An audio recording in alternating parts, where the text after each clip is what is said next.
It's Saturday, boys, and you guys know what time it is? It's time. It's time for the Blue 52 Podcast.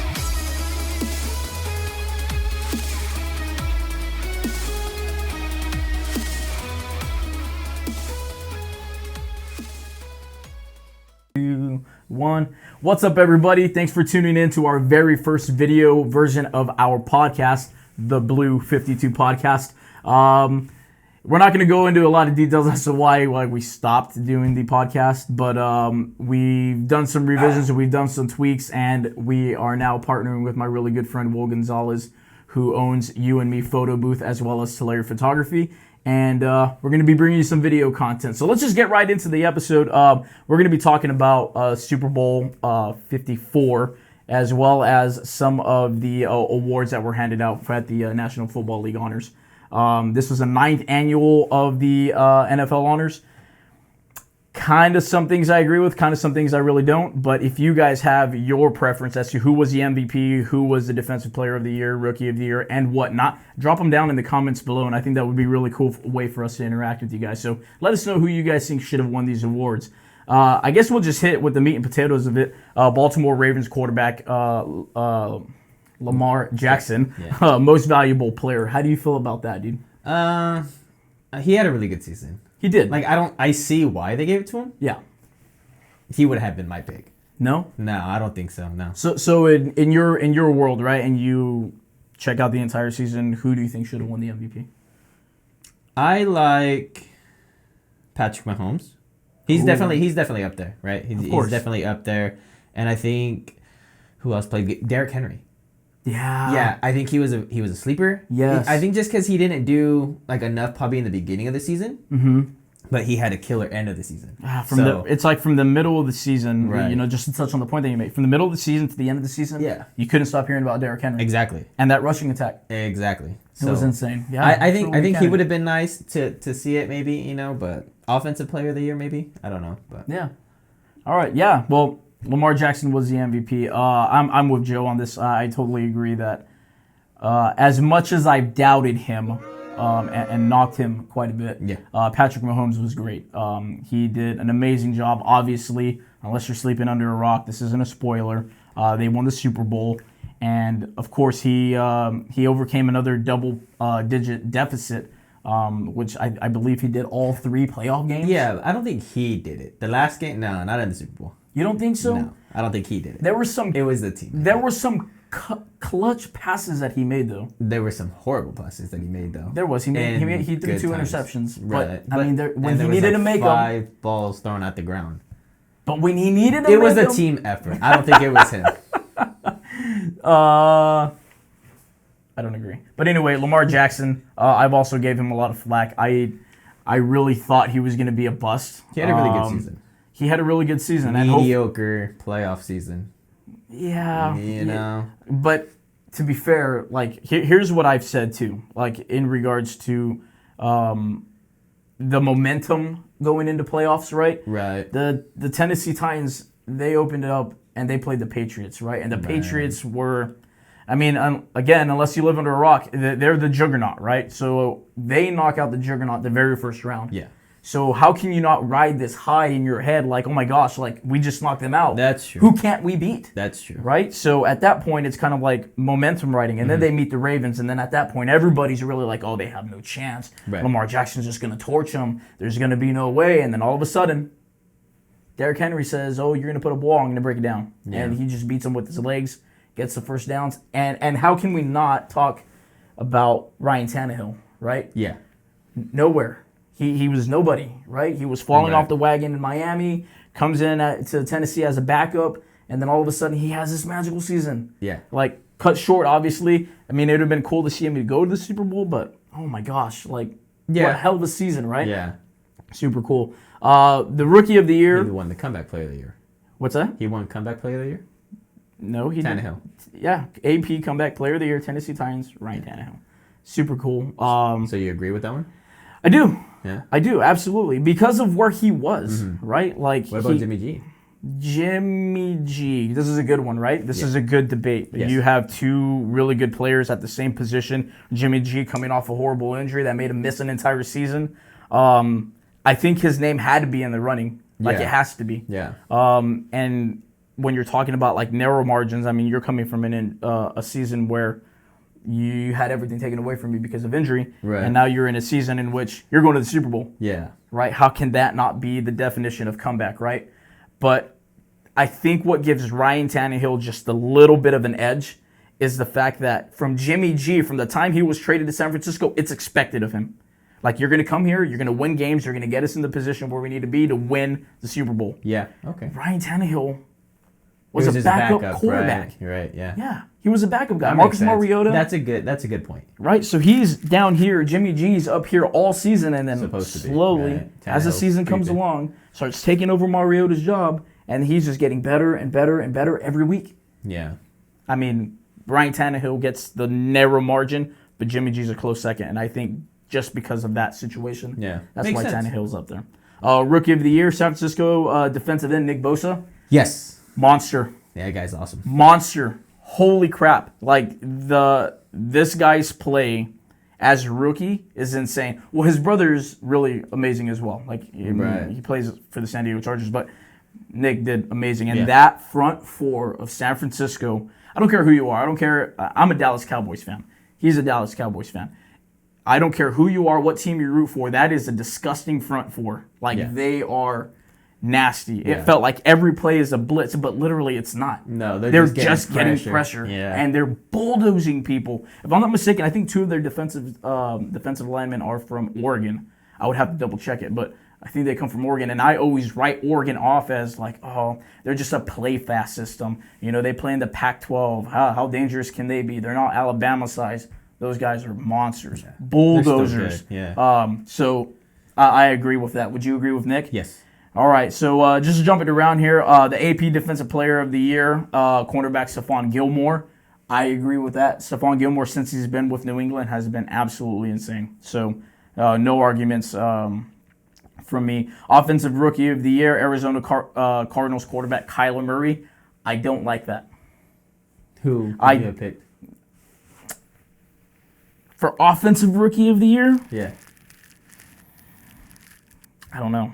You got me on the spot. I don't know. Yeah. Crickets. I don't know. I didn't really Crickets. watch any Arizona games, and I really don't know how Kyler Murray did. I know he had a rocky start. Like, An and I ugly think start. once I heard that, I was kind of like, whatever. So I didn't really pay attention. You know what I Yeah. mean? So I don't really know. To a degree, like the Cardinals just kind of, for me, like following the season all year. DJ Metcalf. DK Metcalf? Yeah, he's a rookie, wasn't he? Yeah. Yeah, I think DK he had a Metcalf. great season, He right? had a good season. He's a good receiver. Yeah. Kyler Murray, since he won this award, he kind of just flew under the radar for me. You're not on a big, extravagant team, no fault to his own. He's definitely in a rebuilding phase, but I'm just not excited about that. Yeah. I don't know who I would pick. DK Metcalf, definitely. I mean, maybe, yeah. That's the only other rookie I can think of. Yeah. Offensive Player of the Year went to Saints wide receiver Michael Thomas. I'm not gonna argue with that. And then anything but ordinary Player of the Year. Your man, Larry Fitzgerald. Yeah, I love Larry Fitzgerald, and that's, I mean, yeah. Tell everybody a little bit, like, because of course, again, Cowboys fans, right? When we grew up, we started collecting jerseys from players that we liked, right? And we did that from a very young age. And just because we rock different jerseys doesn't mean we could go for that team particularly. players. We like the players. Yeah. So you actually had a couple of people. Larry Fitzgerald was one of them. Yes. What's something about Larry Fitzgerald that you really like? I think it's just his character. Okay. Like, it's his character on the field, off the field. He's just a genuine dude, and you see it. He's a genuine dude. Yeah. He travels around the world by himself. Yeah. He doesn't go nowhere. He just wants to experience things that he hasn't. You know what I Yeah. mean? And he's just happy doing it. Like, he's just a genuine dude. Yeah. Like, he really is. And when he retires, it's gonna be sad. I'm gonna probably cry. We've run into those situations, right? The past couple of years, because there's a 1-year contract. Yeah. Is this his last year? Yeah. 1-year contract. And he's on another 1 year. He's on another 1 year. So it's gonna be. It's coming, right? It's coming, and it's sad that he stayed with Arizona the whole time. Right. Because he could have got a contract somewhere else. Of course. Hands down. But that just shows the character of him, right? He's like, you know what? I'm not chasing the Super Bowl. Right. I'm not chasing money, obviously. Right. You know what I mean? It's just, I'm loyal. I'm here to play. Yeah, I'm here to play. And I love Arizona, so. Yeah, I think he's great, man. Yeah, he's amazing. Another couple of players that we can just throw out there. And I'm going to say a couple of players' names because I know you've had their jerseys. Tell me the first thing that pops into your head. Okay. Chad Johnson. Oh, I love Chad. It's just his his talking. He was a good smack talker. Right. And I loved that. When I was younger, that I was big on smack talking. like I had to talk the most. You were very cocky, dude. Yes. You were very cocky. I was very confident. So would that be the word to describe Chad Johnson? Like the first thing that pops in your head cocky? Is... Yeah. Yeah. Yeah. Yeah. Second one, you had Steve Smith. Cocky as well, dude. That guy, him and Chad were like the same thing, and that's what I loved the most about him. But I loved that he was undersized. Yeah. And me being an undersized person, I wasn't a very tall wide receiver or anything at that time. Right. So I felt like I related more to Steve Smith than Chad Johnson. Yeah. I just loved how much Chad Johnson talked. And Steve Smith was this undersized, not going to be nobody, but he was amazing and he tore it up. You know what I mean? So I completely agree. That's what I love about him. Steve Smith's, you're taller than me. Yes. You're younger than me, but you're taller than me. Yes. All my siblings are taller than me. I think that's what drove me to Steve Smith. And I think that's what drives me to like smaller players. Right? Is you see somebody small and you're just like, holy crap, this guy has attitude. And he does not hesitate to like crack you. He knows you're coming down and he knows you're a cornerback. No. But they play big, right? They're little, but they play big. And that's what I love about them because I feel like, you know what? You're going into the NFL, right? Where guys are naturally big. 6 foot is probably the minimum, right? But so anybody under than that, you're playing against bigger dudes, and yet you're still playing just as good as them. You know what I mean? Like, but I know how much you've had to work to get to that point. Right. You know what I mean? And that's how I feel like they put in a lot more work than the bigger guy, right? Yeah. So I was 6'8", 250, shredded. Right. Like, you know what I mean? That's against you. I say you now. You know what I mean? Like, it's just natural to me, right? I'm naturally strong, naturally big, naturally this. You have to work to get to where I'm at. Right. You know I have to chop you down all game for you to get to my level. And then at that point, you're just going to be broken down. They play down. big. Little guys play big, man. Yeah, absolutely love it. So this is a cool thing. I can't believe this just happened. So you guys hear the iPad going off. And I apologize for that. I didn't turn the sound off. But the cool thing is we just got live update. And this literally just happened. So if you're a baseball fan, as we do a quick little pause, Mookie Betts as well as David Price have just been dealt to the Los Angeles Dodgers, and that's just pending medical reviews. That's a big thing right now, so I'm curious to see how the rest of that trade plays out. You only brought that up because they went to the Dodgers. I'm a Dodger fan. Yeah. So we're waiting for an offseason move, and it just never happened. Things fell through, but Mookie Betts and David Price, I'm iffy on Price because he's injury prone. But when he played us in the World Series, he did amazing and he was lights out. So hopefully he can rehab, work into a rotation behind Kershaw and Buehler, of course, and maybe that'll help. And of course, Mookie Betts just makes the outfield a lot better. So I want to see what the rest of that trade looks like. But benefits of doing this live, right? So the last thing I want to talk about in regards to the honors before we transition to actually talk about the Super Bowl is this right here, the Pro Football Hall of Fame class of 2020. Steve Atwater, wide receiver Isaac Bruce, guard Steve Hutchinson, running back Edgerrin James, and safety Troy Polamalu. How do you feel about that class in regards to the players? I really don't know the first three. Steve Atwater, Isaac Bruce. Yeah. Isaac Bruce played in St. Louis. He was a wide receiver. Steve Atwater played for Denver. Mm-hmm. Steve Hutchinson, guard, kind of hazy on that because my brain goes. Edgerrin James and Troy Polamalu. I like that. I love Troy. I love Troy Polamalu. He's great. So Edgerrin James was all right. I think he was an all right back at best.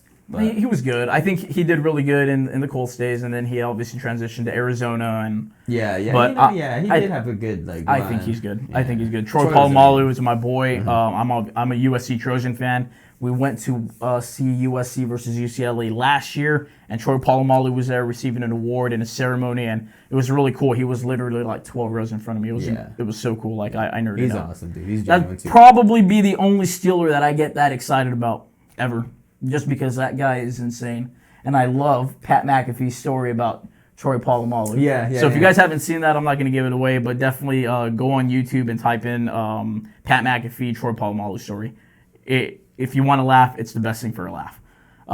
So we're just going to wrap it up. Obviously, there's more awards that we're giving on here, but we're going to try something new. We don't want to go crazy long with these. We just want to give some kind of information, let you guys be able to listen to some of the information that we put out. Obviously, this stuff you guys can find on NFL.com. It's super easy, but those are just some of the ones I wanted to touch on really quick with Joe.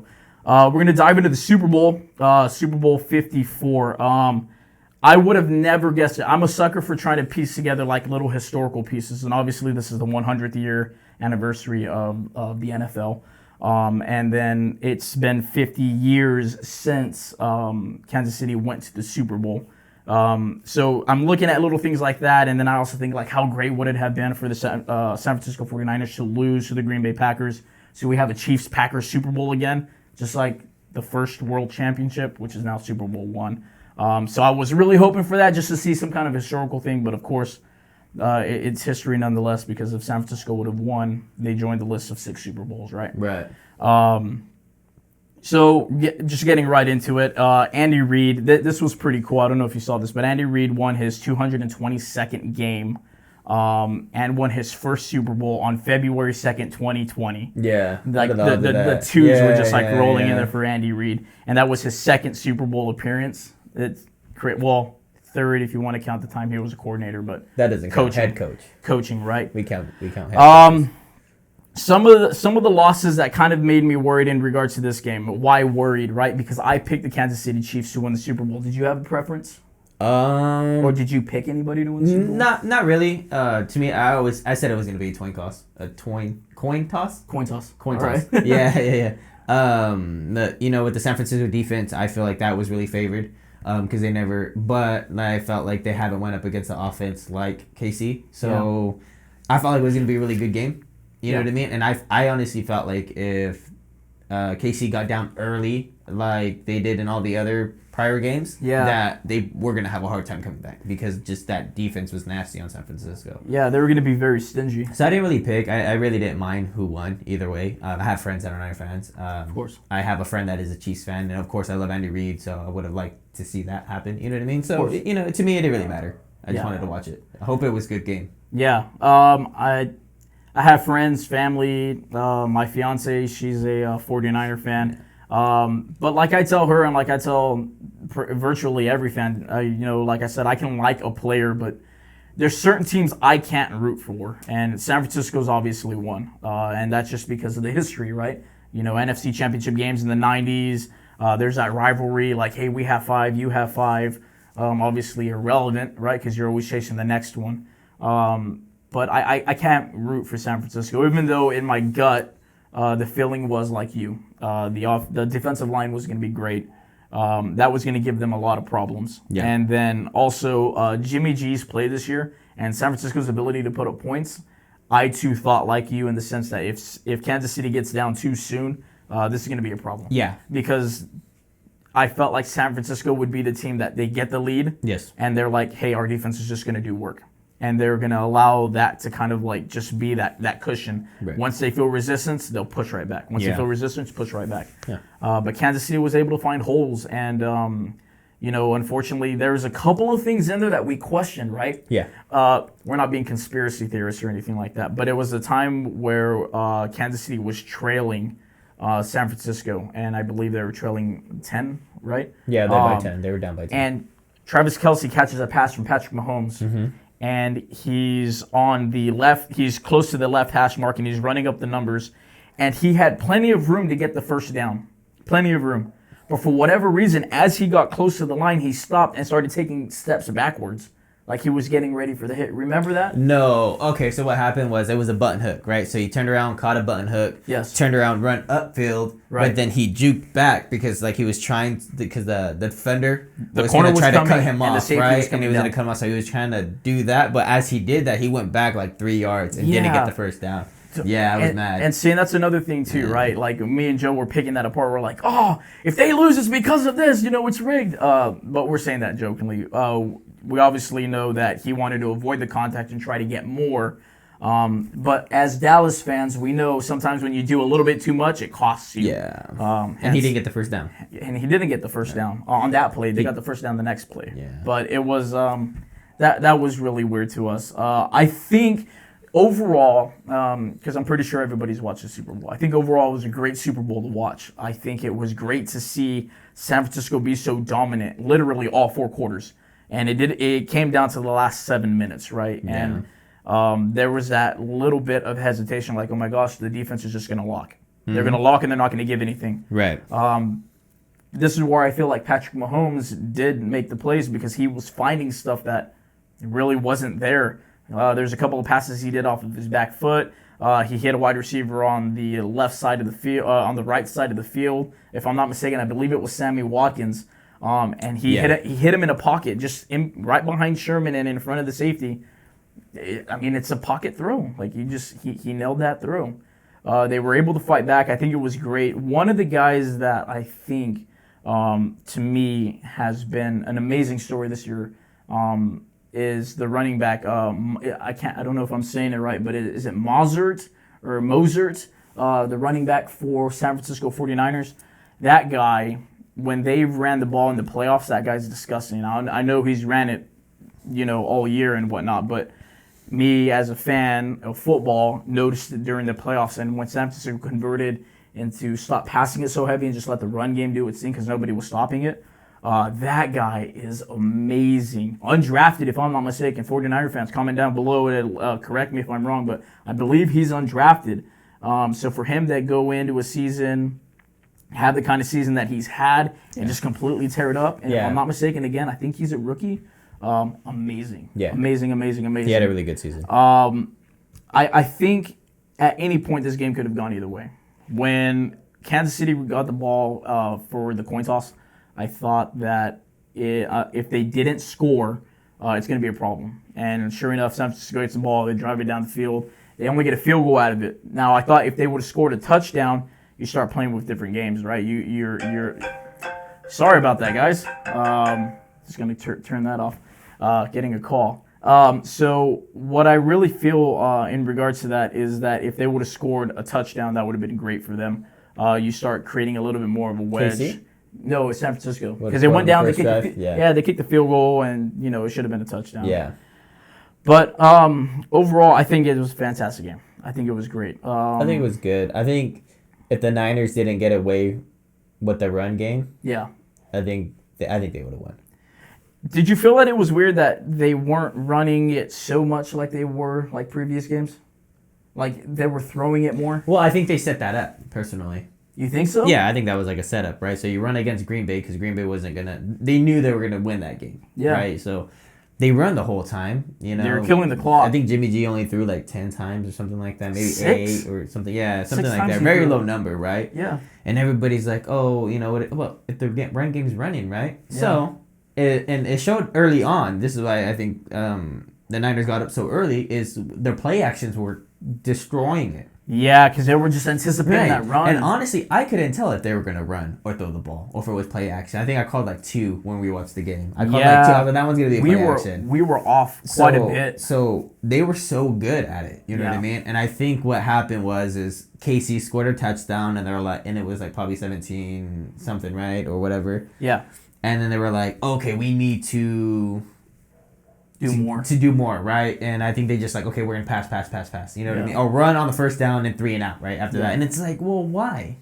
Like, you're still in a good position. You know what I mean? Like, and then obviously when they scored again, they're like, okay, we need to score.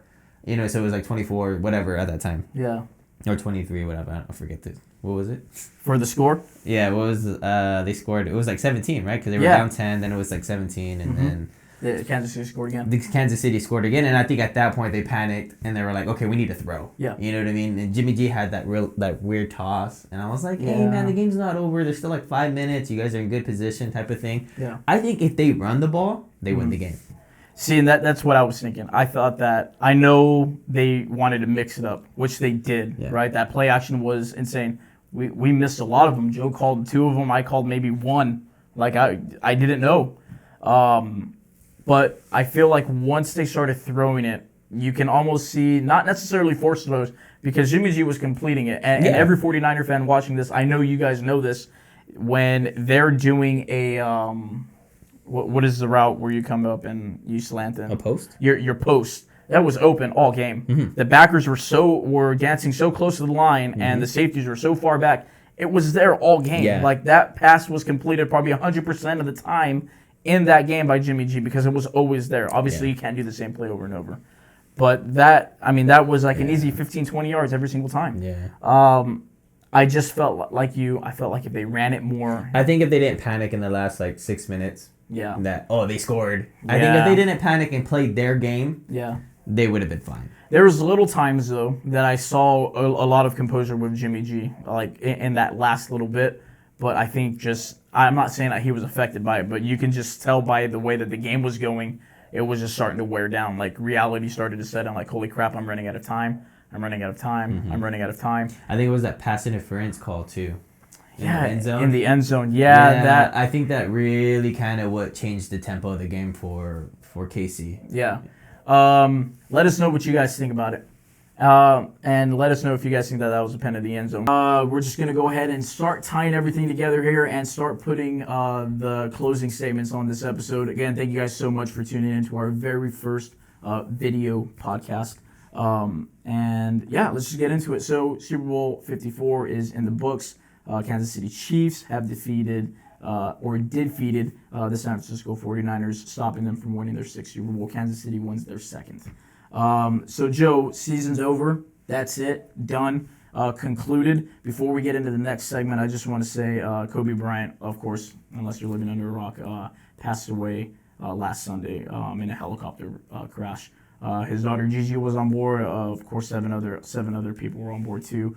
John Altabelli, his wife Carrie Altabelli, their daughter Alyssa Altabelli, Sarah Chester, her daughter Peyton Chester, and Christina Mauser, who was the coach of the team, and Azra Zabayan, who was the helicopter pilot. We don't know why or how the helicopter crashed. There's a lot of theories going on out there, but that sucks. For me as a Laker fan, obviously that it just sucks.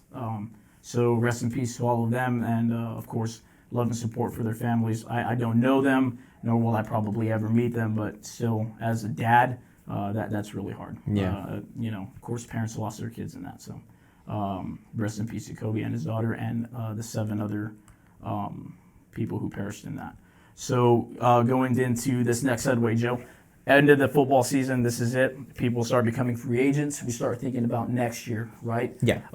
Dallas Cowboys is what we're going to focus on right now, right? Because we're fans. Couple of names I'm going to throw out here to you, and I just want to get your feedback in regards to who do you think we should keep? Who do you think we should move on to? Yeah. Maybe somebody that we can draft.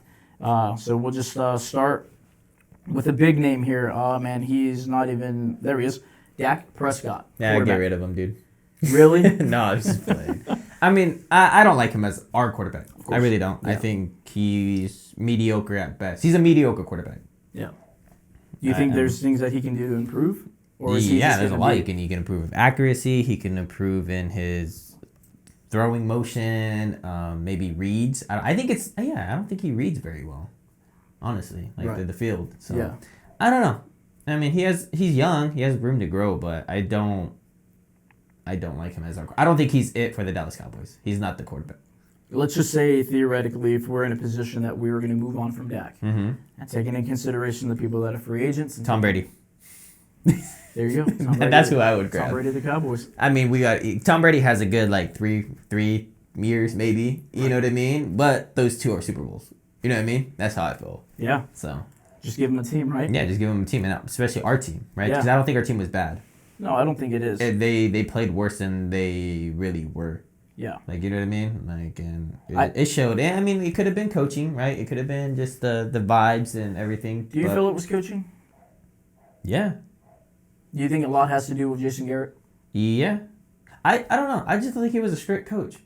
Really? And I think this team needs a strict coach. You know what I mean? They're grown men, yeah. You know what I mean? And everybody has, but they're kids in a sense. Yeah. You know what I mean? I think that's how I feel. They're grown men, but they're kids. They're going to act childish. They're going to show up late. They're going to do things that... And if they're not reprimanded, then... You know what I mean? What are you gonna do? Yeah, what are you gonna do? Yeah. And then yeah. I don't know. Do you think Mike McCarthy coming in replacing Jason Garrett is good, bad, or? I think it's good. I mean, he has a winning record and stuff like that. You know what I mean? So, I like the pickup. I wish we would have shopped a little more. Yeah.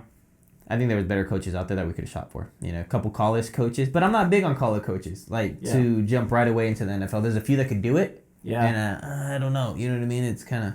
And I know some of you are probably going to say Pete Carroll, but we all got to think that this is Pete Carroll's second stint. Yeah, he went came to New England and he was horrible. Horrible, dropped back down. Nick Saban didn't do too good. You know. Like I said, some can do it, some can't. It works and then it doesn't. So and then it kind of sucks, right? Because if you're a college coach and you have a winning record, you're expected to win in the NFL. And if you don't, you're going to lose that. You know what I mean? That mojo, I guess. Yeah, absolutely. And then you're probably never coaching the NFL again. Yeah. Oh, don't want to. Amari Cooper. I say we got too good years out of him. Let him go. Let him go? Yeah. I think he wants too much money for, he can't catch the ball all the time. Yeah. For being that good, an elite receiver or a number one receiver, you drop the ball a lot, personally. A lot. Yeah. And if I'm not mistaken, I believe he led the leagues in drops. You know what it reminds me of? The T.O. we got.